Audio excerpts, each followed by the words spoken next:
আজকে হচ্ছে মায়ের জন্মদিন আর প্রত্যেক বছরের মতন এবছরও ছোট্ট করে একটু আয়োজন করেছি। তো সকালবেলায় একটু পায়েস, 5 রকম ভাজা, আলু পোস্ত, 5 রকম সবজি দিয়ে একটা তরকারি, লাউয়ের তরকারি, ডাল এগুলোই করে দেবো। আর আমাদের বাকিদের জন্য মাছের কালিয়া থাকবে। তো এটাই হচ্ছে সকালের রেসিপি। আর এবছরের জন্মদিনটাই একটু আলাদা, কারণ হচ্ছে ছোটো ভাইয়ের জন্মদিন আর মায়ের জন্মদিন একদিন পালন করা হবে, রাত্রেবেলায় কেক কাটা হবে। তো ভাইয়ের জন্মদিন কিন্তু সোমবার দিন হয়ে গেছে, তো সেদিন আর কি কেক টেক কিছু কাটা হয়নি। তো আমাদের বাড়িতেই আর কি সব আয়োজন করেছি, মামারাও আসবে। আর ছোটো ভাই বলতে আমার মামা শ্বশুরের ছেলেকে আমি ভাই বলি, বড়কেও ভাই বলি, ছোটোকেও ছোটো ভাই, আর বড়কে বড় ভাই। তো যাই হোক, বড় ভাই এখন নেই, বড় ভাই গেছে কাজে। তো তার জন্যই ছোটো ভাই আর মামা মামি আর মামির একটা দিদি এসেছে, দিন আমাদের মাসি হবে, তো উনি আসবেন। তো 4 জনাই আসবে। আর আজকে সকাল থেকে মেঘটা এত বাজে করে আছে ওয়েদারটা। আর সেদিন রবিবার দিনও ঠিক এরকম করেছিল, যেদিন আমার ননদের মেয়ের বিয়ে ছিল, ভাগ্নির বিয়ে ছিল। তো সন্ধেবেলায় আমাদের যাওয়ার কথা ছিল, তো রেডি হয়েছি। তারপরে 5টা থেকে এমন বৃষ্টি নামলো, 7:30 পর্যন্ত আমরা যেতে পারলাম না, বর্ধমানে ছিল। তো যাই হোক, সেদিন তো আমাদের প্রচণ্ড মন খারাপ হয়েছিল। তো 2 দিন কিন্তু ঠিক ছিল ওয়েদার, সোম আর মঙ্গল। আজকে আবার যেহেতু আমাদের কোনো অনুষ্ঠান আছে, আবার ওয়েদারের মতন করে দিয়েছে বাজে।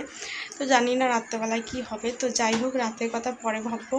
সকালবেলায় এখন চলে যায় রান্নাঘরে। আর সকাল সকাল উঠে চান টান করে নিয়েছি। হ্যাঁ, তো এখন রান্নাঘরে যাব, পায়েস টায়েস করবো। তারপরে একটু লুচি করব, একটু ভাবছি কচুরি বানাবো প্রথম আর কি। তো আমার দিদার কাছ থেকে ছাতুর কী করে কচুরি করতে হয় এটা জেনে নিলাম। আর ঘুগনি হচ্ছে আর কি সকালের আর কি রেসিপি, টিফিনের রেসিপি। তো চলো, যাই হোক, এখন চলে যায় রান্নাঘরে, রান্নাগুলো তাড়াতাড়ি করে নিই।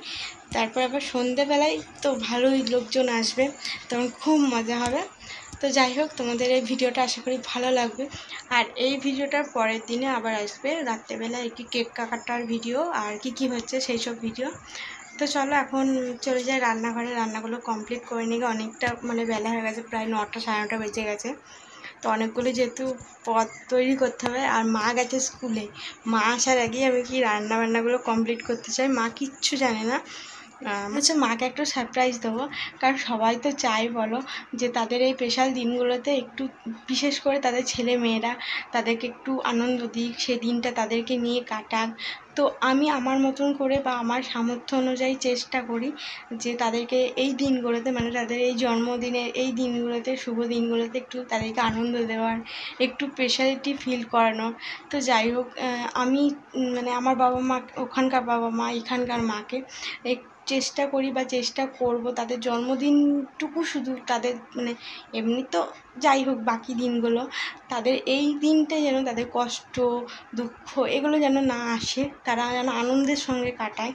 তো জানি না কীভাবে কথা বলছি, গুছিয়ে কথা বলতে আমি পারি না, যেটুকু আমার মনে আসে আমি সেটুকুই বলি।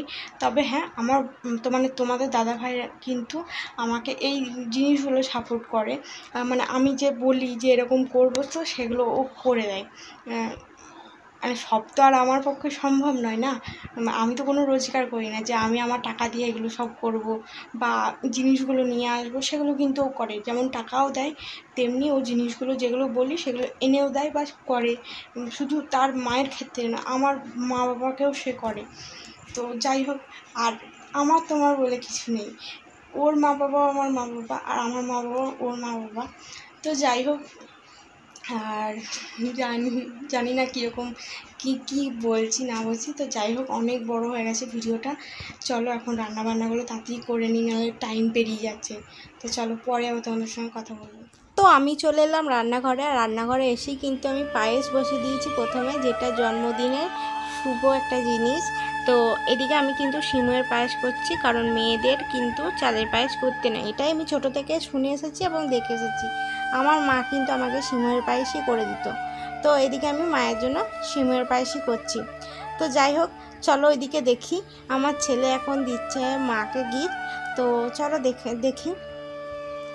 আর এইদিকে আমার ছেলে কিন্তু মাকে গিফট দিতে শুরু করে দিয়েছে। আর এটাই কিন্তু বিশেষ কিছু নেই, একটা পেন আছে, কিন্তু এই পেনটাই মায়ের কাছে কিন্তু অনেক বড় একটা উপহার, কারণ সেটা নাতি নাতনি দিয়েছে। আর এদিকে দুপুরের খাবারও দিয়ে দিয়েছি মাকে, এখন নাতি নাতনি খাইয়ে দিচ্ছে একটু করে। আর আমি ভিডিওটি কিন্তু অতটাও বড় করিনি। তোমাদের যদি আমার এই ছোট্ট ভিডিওটা ভালো লাগে অবশ্যই লাইক কমেন্ট শেয়ার করো। আর সন্ধ্যেবেলায় আবার কেক কাটার ভিডিও আসছে, ততক্ষণ সবাই সুস্থ থেকো, ভালো থেকো, টাটা সবাইকে।